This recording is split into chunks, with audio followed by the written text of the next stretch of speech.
What's up, Diamond Dogs? Welcome back to the channel, Ted Lasso Season 1, Episode number 4. Yes, Diamond Dogs, clear winner, obvious choice. No idea what it means, but we'll find out shortly, I would imagine. But overwhelming favorite to become Diamond Dogs for the community of Ted Lasso fans that watch us. Not the last hose. The last hose. That was probably the most creative one. I did see a few liked comments, it very much. So thank you guys for entertaining my name of last hose. I thought that was absolutely fantastic. But yeah, y'all are Diamond Dogs. It's what we're going to call y'all for the duration of us watching Ted Lasso. But we're coming off an episode where it really feels like Ted is getting his grip on people. You know, he showed up, this American football coach, like American football, not soccer, showing up and taking over a Premier League team. Everybody was pretty resistant. Even the fans were like calling him wanker and stuff, which that would have been a fun nickname too, but it's understandable. I get it. So he comes in super positive, insanely focused on development and players and keeping things positive, and like wins and losses don't matter because development is what's key, which is great attitude to have. Every coach should have that mindset because, again, if you develop properly, players are going to get better, which means wins are going to come. Like, it's just the natural progression of things. Absolutely. And so you've seen a lot of resistance. And, like, speaking with Roy specifically, who's, like, an old vet. He's one of the greats. He's been around a long time. It's probably, like, one of the harder dudes to get to your side because old dog, new trick, right? Dude's been around. He's a hard one to, like, get to change his mindset and change the way he wants to do things. But I loved this previous episode because it was great. Yeah, it worked. Yeah, I think he finally got to Roy. I think he definitely got to him because the whole thing with Nate being bullied by the team and Jamie, like I think Jamie's going to be a hell of a project because he's just so into himself. He's like that new, young, cocky player who is really good. Even Roy's like, God gave you a golden right foot. So, like, obviously, dude's got skills and he's got ability, but he might be the tough one to really kind of get on everyone's side, which that'll be a hell of an accomplishment when it gets there, because I think it's going to happen. I hope so. I think this team's going to start winning at some point. Yeah, I felt bad that he threw the book out. Yeah. That was rude. That was... Somebody gives you a gift and you immediately throw it in the trash. You're trash. And I mean, look at Roy, he took it home, was reading it to his daughter, and no, that's his niece. Niece, that's what it was. But oh my god, it was a great moment. That was like my favorite. Oh, he's like, oh mother. Yeah, he's like, you want me to be the little girl? Like, that's what I hope for. Yeah, that's exactly right. So I think he's been lassoed in. And the lasso effect. Like that? Lassoed in? Well, lasso effect, not good. the lasso effect. That's a different type of effect. Yes. So which I think we're also down for, so let's go. I think once Roy follows, I think that's going to get 95% of the team to follow and kind of like buy in the way Ted wants to do things. And I mean, the biggest challenge, I think, is going to be Jamie. We'll see where that goes. And if he continues to like bully Nate, and I mean, Nate, talk about rock star. Like Ted included him, was like, hey, this dude's gonna forget more about football than I'm ever gonna know. So he asked him his opinion about a play, set up as a really cool play for Jamie to be a decoy, which he clearly didn't like, but the play worked. So I mean, go Nate. It's so genius though, because like when you have a star player that everybody's expecting to get the ball and you give it to somebody else, it's fantastic. Yeah, well done, Nate. I think Nate's going to turn into, like when I mentioned like the idea of him being on the staff, I mean like coaches. Like, is Ted going to like bring him in to like help start drawing up plays and coming up with strategy and stuff? I mean, he's obviously on the team because he's an equipment manager, but he's going to be, I feel like he's going to be a really important part of this team. And I think the fact that Ted actually acknowledges him is massive. That's huge. Gonna give this dude a ton of confidence, I feel like. Don't discount, your lower on the pole coworkers. You never know. I mean, they might know some things. You've seen some video operators become head coaches in pro-American sports, so you never know. You got to start somewhere, and if you know stuff, cream rises, right? That's the way it goes. And just add stuff to the resume. That's fantastic. For sure. Now you can go get an even better job where he, can provide more info.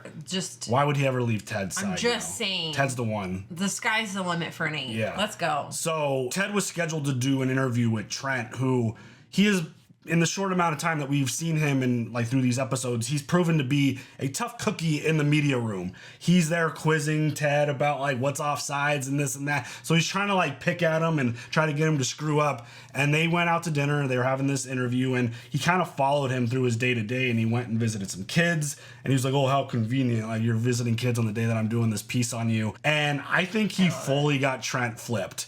That article that he ended up writing was awesome. That was absolutely incredible to, he's probably one of the strongest critics of Ted Lasso that we've seen. Well, that's why Rebecca wanted to, Exactly. have him write some shit piece on him, and sorry, girlfriend. I mean, I love that he was still super honest in it. He's like, I think Ted Lasso is absolutely going to fail, but I'm not going to be here rooting for it or celebrating it, because he realized that Ted Lasso is full of heart.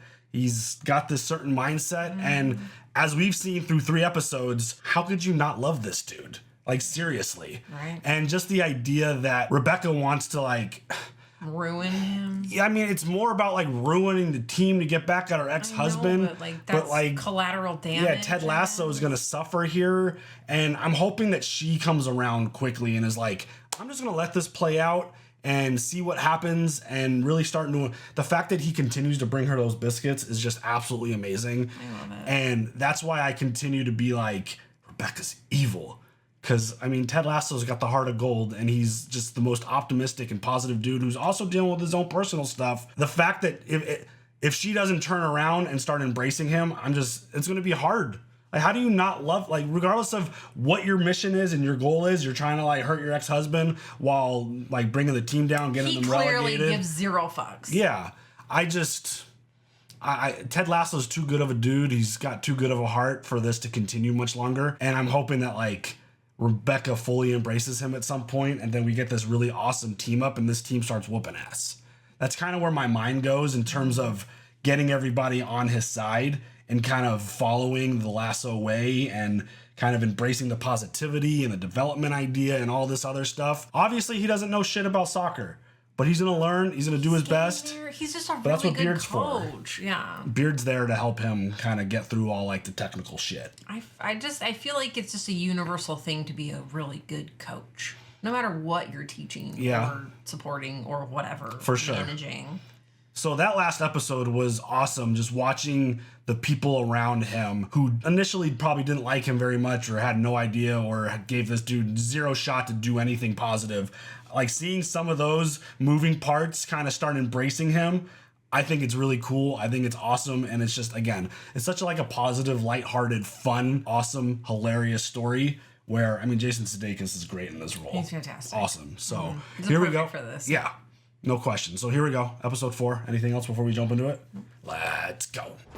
Oh, Neil, we're better than that. Jimmy, sorry, I didn't put that cross where you wanted it. Ah, forget it, mate.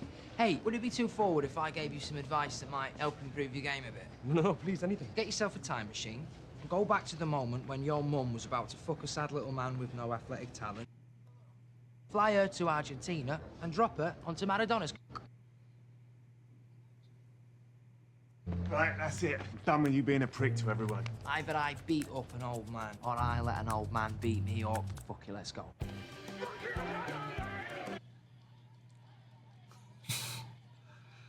Oh, Jamie's into it. Coach, tell these boys what the first rule of my fight club is. No fight club! No fight club. For the love of Pistol Pete, y'all, we still got a second half to play. Now, please, sit down, everybody. First rule of my fight club. There is no fight club. Love that. Call me old. One more time. Sorry, Grandad. I fucking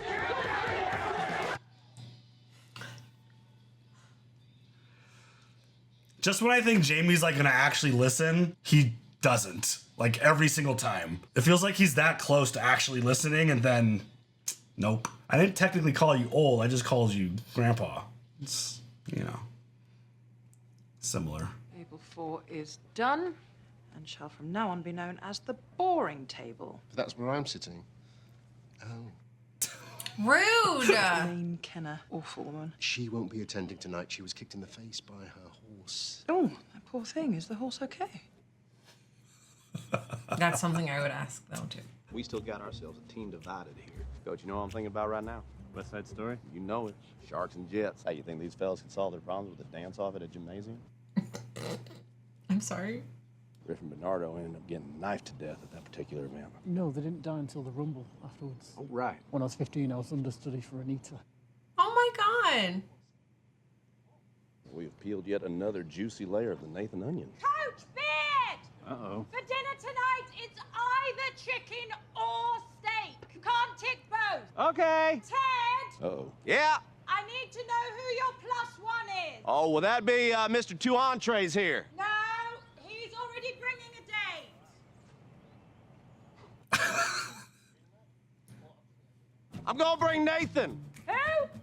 Nathan Great. It's gonna be my date. And for obvious reasons, we'd love to be at table 8. And Beard, you're having chicken. I love Beard's reactions to every. It's either just like a. Or. Oh, God, that one's absolutely beautiful, but I don't think I can get away with that anymore. Sure you could. Fashion's all about confidence. You know, if I didn't have any confidence, I never would have worn pajamas to my prom and ended up in jail the rest of that night. But you don't want to hear that story. Whoa, yeah, absolutely want to hear that story.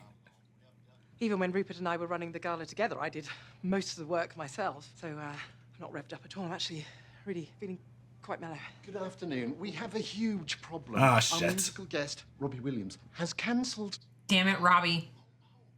Tonight, when I tell everyone that Robbie is cancelled, by then it won't matter, because you will have found someone better. I am a world-class problem solver. There it is. Oh, you got it. Oh, catch it. Yep. Oh, look at that. Oh my All your God. hard work. Thank you, Ted. She's like, what? No, I'm not. Yeah. Like, I didn't say that. I hate it, babe. It's just not me. You look nice.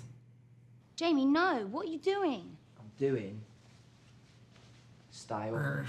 Worse.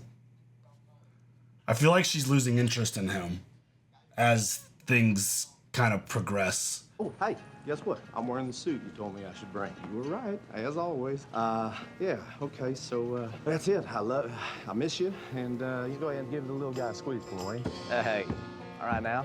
Gotta love a troubadour. Go. Holy moly, look at you. Woo. Hope I'm not too early. Hey, let me ask you something. You one of those guys that likes it if your friends tell you you got a piece of food in your teeth? Oh, absolutely, yeah. Okay, good, because that suit does not fit at all. We'll make a little pit stop. Come on, follow me. Yeah. He's such a good guy. He's not gonna let him look bad. Why do I have a British accent all of a sudden? He's not gonna let him look bad. No. What you all came for? Left eyebrow, right eyebrow. Confused look. Ew.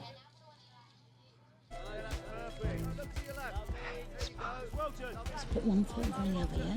And you put your hand on your hip and make like a claw shape. Oh, look She's- at her. She's fucking fit. I love her so much. Yeah, Keely's awesome. She's the best.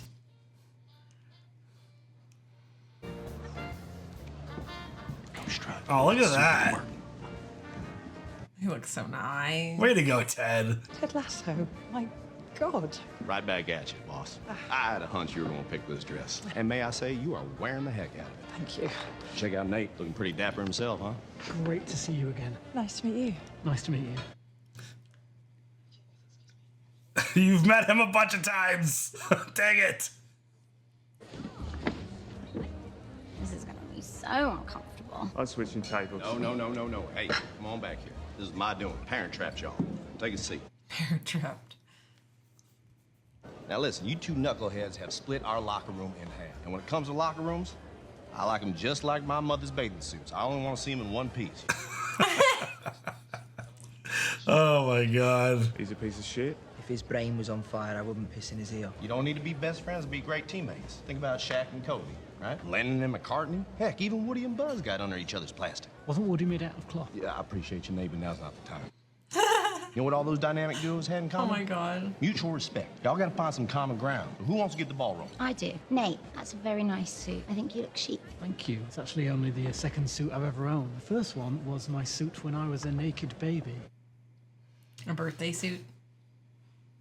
So it's funny when Ted says it. Well, the term birthday suit would have helped you a ton there. God. You wanna go? Pass. Roy. He's a piece of shit.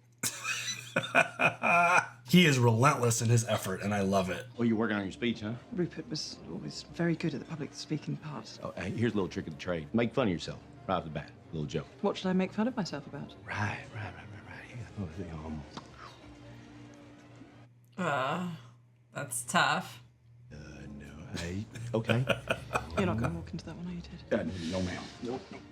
Yeah, I wouldn't walk into that either. You know what? I thought so. Welcome to the 10th annual benefit for underprivileged children. If I could hug each of you as a thank you for your kind donations, well, I probably wouldn't because, as we all know, I'm not much of a hugger. That's great. You can all bid on our very own Richmond players. Same rule as always, no hanky-panky unless the player signs a waiver. Oh, no. Hello, darling. What a lovely surprise. Oh, weren't you expecting me? Only because you RSVP'd no. One of the perks of being a wealthy good-for-nothing, sometimes my nights just magically free up. That sucks. What a dick.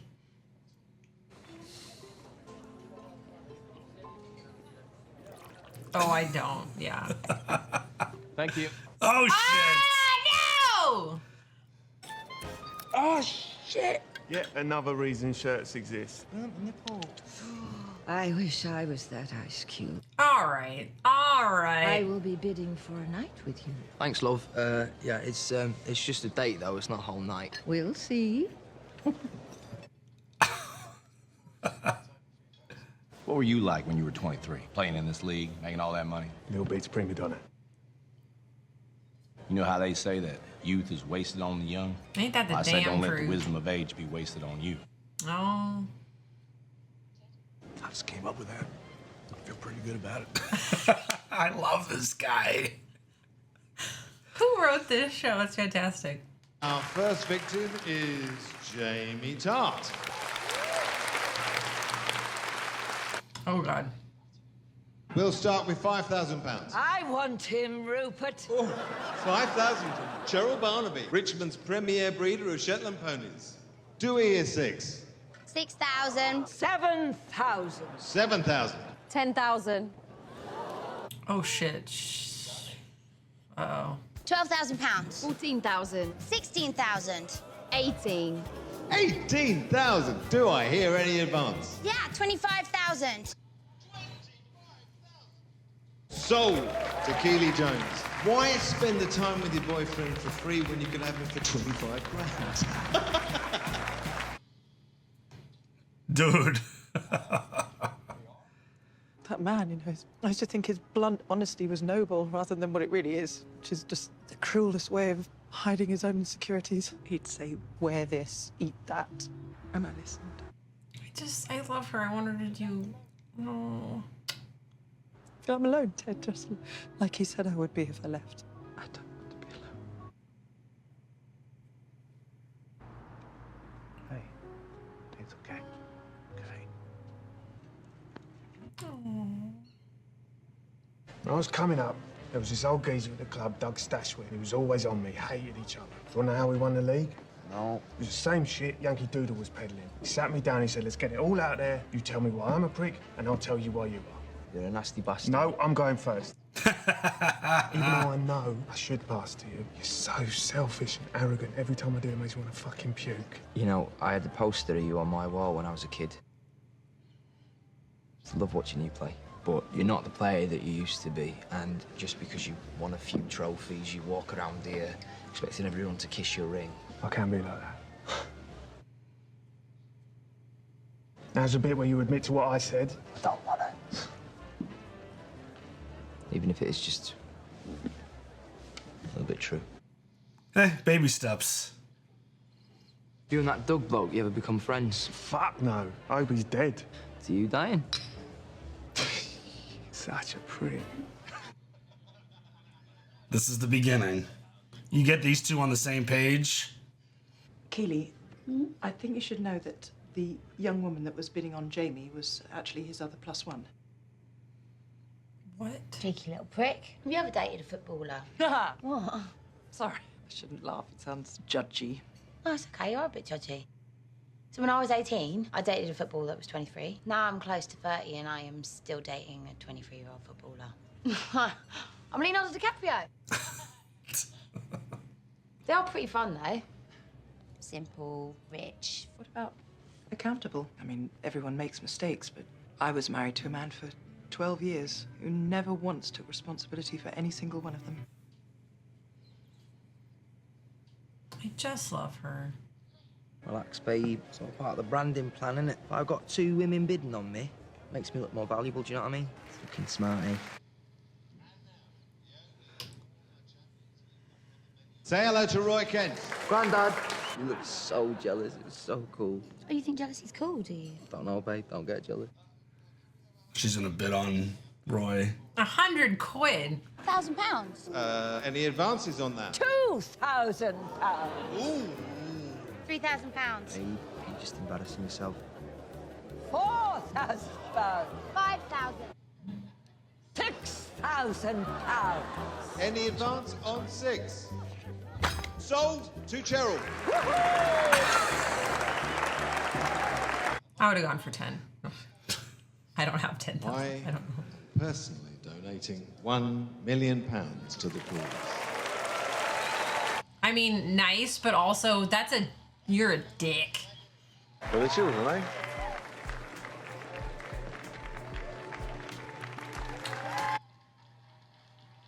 You narcissistic son of a bitch. This here is Cam Cole. He's an undiscovered mega talent. Go on, Cam. Show me what you got. Are you insane? You do not want to judge this book by its cover right here, okay?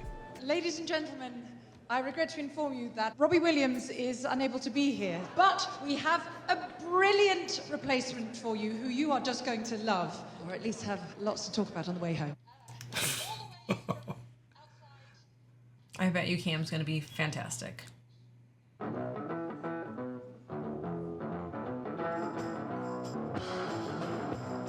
I love it.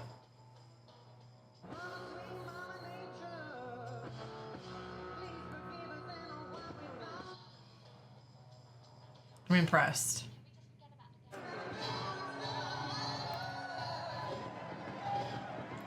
Okay, Beard. Good night. Thank you again for such an unbelievable donation. See you next year. Can't wait. What a charmer, huh? Indeed. You know, you may think that you're the only one that can see who he really is, but you're not. You stop being mad at me now. Sorry, babe. Do you even know what you're sorry for, Jamie? You always ask me that. Hey, do me a favour. Don't use me as a prop in your little fights. Made me feel like an idiot. I'm sorry. I shouldn't have done that. Thanks. No one was bidding on you anyway, mate. Just fuck off. What are you saying sorry to him for? Being accountable matters, Jamie. We're done. I'll see you around. Whatever. Good for you, Keely. You're better than that. Do you want to go get, like, really drunk? Yes, I do. Then we can go rob a bank or something. I love her. Michelle and Henry are coming out next weekend. Hey, it's great, Coach. Yeah. So come on, tell me about you and Jane. What happened? I did it again. Put the game before the dame, huh? Yep. Game before the dame. Yep. Oh, look at it. Yeah, let's go. All right.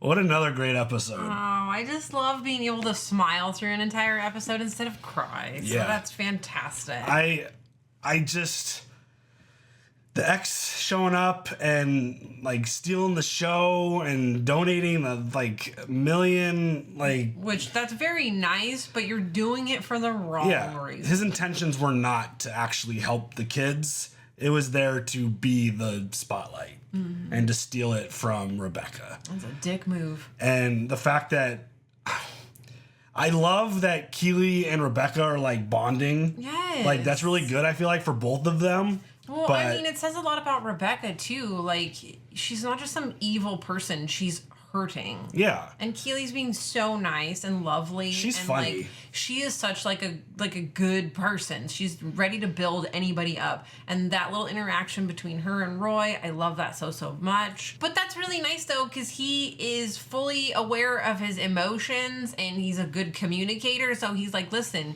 you fucked with me. Yeah. And she's like, I'm sorry. And he's like, thanks. And then they move on with That's their what life. communication is. Fucking, it's wild, right? It's amazing. You just say a few words that actually come from the heart and mean something. Yeah, you did this. This is how it affected me. I don't like it. You say sorry. It'll never happen again. And we move on. And Jamie has no idea what that means. Nope. No clue. Because in his mind, he's just like, oh, you're breaking up with me? Fine, whatever. I'll go find someone better. Like, that's what he's saying in his mind. There's nobody better than Keely. Because he's got that ego and that hotshot attitude and being the best player and this and that. And I really hope that Keely and Roy end up together. Yeah? Yeah. It's always an interesting thing when the best player on a bad team has this type of attitude. It's just, you're not really that great if you can't boost your team up. Mm-hmm. You know? Great players are great leaders. And this dude, obviously, like, again, like, they're young and he's rich. I mean, a lot of young hotshot athletes act like this. It's very common. I'm sure in Europe with Premier League, you see it all the time. But we see it all the time in our sports, too, over here. And, yeah, it's tough for the 20-something-year-old to be the leader. Yeah. Because it's generally their first time. maturity. It's generally their first time making a shit ton of money. Well, maybe not so much with the way NIL works in college football or college sports now in the States. But yeah, these like 22, 23-year-olds making millions and millions and millions of dollars and being the best player on their team, you know, it's a lot. And it's very rare that that young 20-something is got the maturity to be the leader. You see it. It's just rare. And you just find it interesting that Roy was there before and he knows and understands the spot because he had the old grumpy, you know, vet that didn't like him when he was the young hotshot. And I love that though. I hope he's dead. I'm Yeah. like, okay. I do hope, like, again, you don't need to be best friends. You just have to be able to coexist and play together when you're on the field. When you're inside those white lines, you just got to be able to work together as a team. You don't have to like each other. You don't have to be buddies. You don't have to go get drinks afterwards. But you got to be good teammates. That doesn't equal best friends. That I feel like is another good conversation to have with the softball girlies.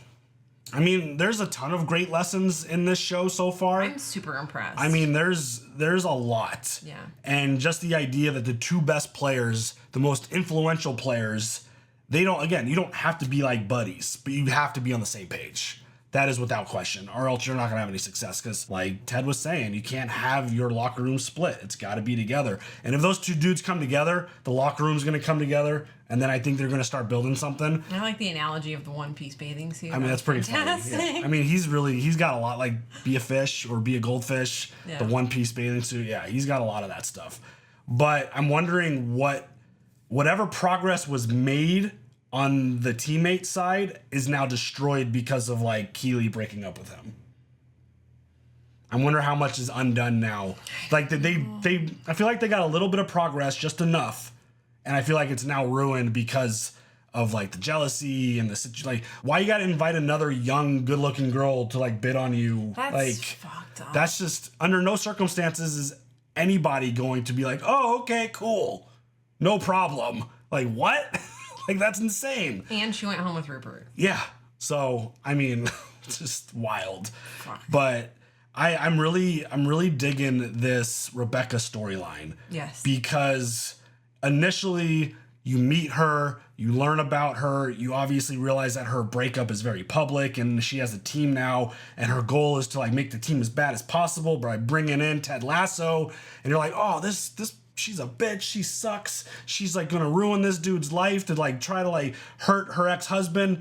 But like as the story goes, you start really understanding her and start seeing things through her eyes a little bit more. I'm glad we don't hate her. I don't hate her. I want her to pull back on the plan to ruin the team, and like I don't want Ted Lasso to be impacted by this because you're trying to get back at your ex. I mean, look at all these people that if essentially getting rid of their job because you're so mad. I mean, don't get me wrong, that ex is a fucking He's like, Yeah. And the way he showed up was just the What an takeover. asshole. Yeah, it was terrible. you narcissistic asshole. For sure. I mean, so the situation with relegation, remember that got brought up? Mhm. So there's Champions League and then there's Premier League. So they're in the Premier League. Okay. So the bottom 3 teams go down to Champions League and the top 3 teams of Champions League go to Premier League. Mhm. So it's like getting relegated is bad. You don't want to be in Champions No, League. I get it. Yeah. I So get it. that's the specifics to that. And I think it would be almost more of a slap in the face to Rupert if you actually succeed. I agree. Like, I can do this without you. Yeah, you bring I in don't someone fucking like Ted need you. Lasso, Yeah. who completely changes the culture and does things a lot differently than what's normal, and then you actually find success, and your hire is the reason why they're successful. There's no way people could be like, "Oh, Rupert had anything to do with it." It might find a way into the papers or whatever, but that would hurt him more, I feel like, than having the team get relegated, because then it would just prove that you're a bad owner.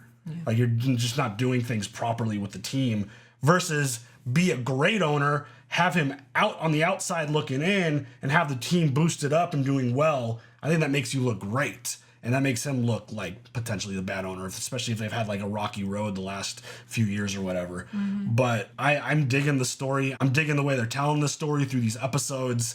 And I mean, Ted Lasso just continues to be an absolute rock star. I love him so much. I mean, I just want absolute to give him rock a star. big old hug. I mean, his approach to every situation is so good.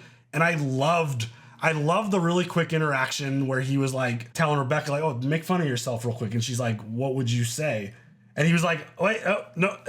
He's like, "No, I'm not going to walk into Don't that do one. that. I'm not Don't going to do walk." that. Yeah. Yeah. And then came back, was like, "Nope." and then left. That was really funny. Like, I feel like he handles every situation really, really well, considering the spot that he's in. So, awesome show. 4 episodes in. Absolutely loving it. More and more every time. And, I mean, the side story also with Nate is just so awesome, too.